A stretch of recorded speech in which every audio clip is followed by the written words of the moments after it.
ఇక మరొకటి చూస్తే మనం ఇక్కడ నాకు ఎదురే లేదు 7 ఏళ్లుగా డిప్యూటీ రేంజ్ అధికారిగా ఒకే చోట మకం బినామీ కాంట్రాక్ట్తో భారీ పనులు 5 ఏళ్లలో భారీగా అవినీతికి తెరలేపిన అధికారిని 75 కోట్ల నుంచి 100 కోట్ల వరకు అక్రమార్జన టెండర్లు పిలవకుండానే ఇష్టారీతిన పనుల నాణ్యత నిబంధనలకు ఎగనామం హెచ్ఎండిఏ మొక్కలను సైతం కొన్నట్లు చూపిన వైనం దర్యాప్తుతో భారీ అక్రమాస్తులు బయటపడే అవకాశం. చూడండి, దగ్గర 75 నుంచి 100 కోట్ల అక్రమార్జన అంట. బినామీ అంటే ఆమె బినామీ పేర్లతో కాంట్రాక్ట్ పనులు ఇస్తుంది. చూడండి, 100 కోట్లు అంటే ఏంది అసలు?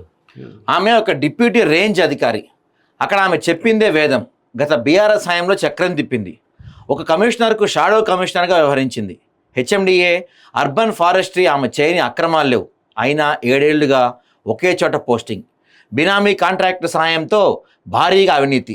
ఫిర్యాదు చేస్తే గంటలో ఆమె చేతికి ఫిర్యాదు కాగితం. పట్టింపు లేని అధికారులు.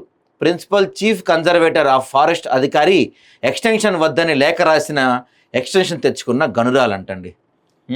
సాధారణంగా యాక్చువల్గా మనకి ఏ శాఖలో పనిచేస్తున్నా సరే 2-3 ఏళ్ళకి ఒకసారి ట్రాన్స్ఫర్ చేయడం అనేది ఇక్కడ నుంచి 3 ఏళ్ళైనా కానీ హెచ్ఎండిఏ అర్బన్ ఫారెస్ట్ విభాగంలో పనిచేస్తున్న రుద్రమదేవి అనే అధికారిని మాత్రం ఏకంగా 7 సంవత్సరాలుగా ఒక దగ్గర పనిచేస్తుందంటండి. ఏమో గత బీఆర్ఎస్ ప్రభుత్వంలో ఏమో ఒక కమిషనర్ అండతో చక్రం తిప్పింది. ఆ కమిషనర్కి షాడో కమిషనర్గా పనిచేసిందంట. ఏమో ప్రభుత్వాలు మారినా ఆమె మాత్రం అదే పోస్ట్లో ఉంటుంది. హెచ్ఎండిఏ అర్బన్ ఫారెస్ట్రీలో ఆమె చెప్పిందే వేదం. ఆమెకు అడ్డు అదుపు లేదు. ఆమె చెప్పిందే వేదం, చేసిందే శాసనం. ఆమె రైట్ అంటే రైట్, రాంగ్ అంటే రాంగ్ అంట అక్కడ. సో ఉన్నతాధికారులు మళ్ళీ ఇక్కడ హైలైట్ పాయింట్ ఏంటంటే ఏమది ఏమ గురించి ఎవరన్నా కంప్లైంట్ చేస్తే గంటలోపు ఆ కంప్లైంట్ పేపర్ ఆమె చేతికి వెళ్ళిపోద్ది అంట. అంటే అక్కడ ఉన్న సిబ్బంది అంతా కూడా ఆమె చెప్పు చేతిలో పనిచేస్తూ ఉన్నారు. గత 5 సంవత్సరాలుగా మొత్తం పనుల మీద చేసిన ఖర్చులో 50% పనులు ఈమె చేసినవి కావటం గమనార్హం. ఈ అధికారిని బాలకృష్ణ అనే కాంట్రాక్టర్ను బినామీగా పెట్టుకొని నర్సరీ బిల్లన్నీ అతని అకౌంట్ నుంచే డ్రా చేస్తూ వచ్చింది. ఆమె ఇక్కడ పనిచేసి గత 5 సంవత్సరాల్లో దాదాపు 75 నుంచి 100 కోట్లు సంపాదించిందంటండి. బాబా, ఆమె నేరుగా అధికారుల ఇళ్లకు వెళ్ళి వారిని అన్ని రకాలుగా నమ్మించి తనకు కావాల్సిన పనులు చేయించుకోవటం ఆమెకు అలవాటుగా మారిపోయింది. కానీ ఈ అధికారిని అవినీతి సంపాదన గురించి తెలిస్తే ఎవ్వరూ దగ్గరకు కూడా రానిచ్చే అవకాశాలు కూడా ఉండవనే చెప్పాలి. కింది స్థాయి సిబ్బంది ఎదురు మాట్లాడితే వారికి ఉన్నతాధికారుల పేర్లు చెప్పి అందరినీ బెదిరిస్తుంది. ఇటీవల 3 సంవత్సరాలు కూడా పూర్తి కాని అధికారులను అర్బన్ ఫారెస్ట్రీ నుండి తొలగించారు. కానీ ఆమెకు మాత్రం మళ్ళీ 1 సంవత్సరం ఎక్స్టెన్షన్ ఇవ్వటం ఏంటి అందరూ చర్చించుకుంటున్నారు.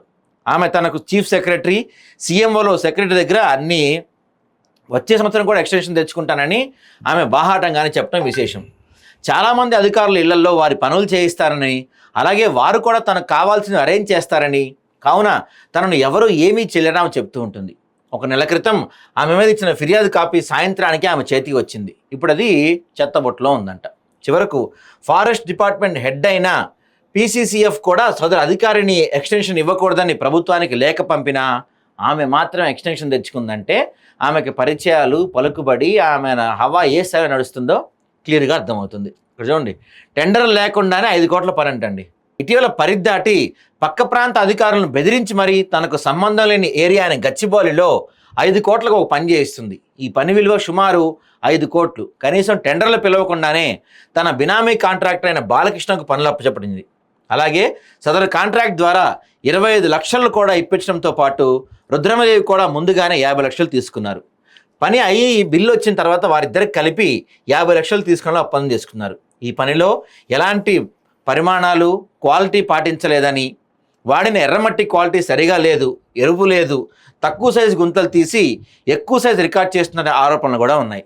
అవసరం లేకున్నా పెద్ద సైజు గుంతలు, హెడ్జ్ కొరకు ఎక్కువ వెడల్పు, ఎక్కువ లోతు రికార్డ్ చేస్తూ ప్రభుత్వ ఆదాయానికి గండి కొడుతున్నారు. 5 కోట్ల విలువ కలిగిన పనిని మెయింటెనెన్స్తో కలుపుకొని 2.5 కోట్లలో పూర్తి చేయడానికి ప్రణాళిక సిద్ధం చేసుకున్నారు. ఈ మొక్కలన్నీ కడియం నుంచి రవాణా ఛార్జీ కలుపుకొని వచ్చిన రేటు కన్నా 5 రెట్లు ఎక్కువగా రేటు వేసుకున్నారు. ఇలా మొక్కల కొనుగోలులో అత్యంత అవినీతి జరిగిందనే ఆరోపణలు ఉన్నాయి.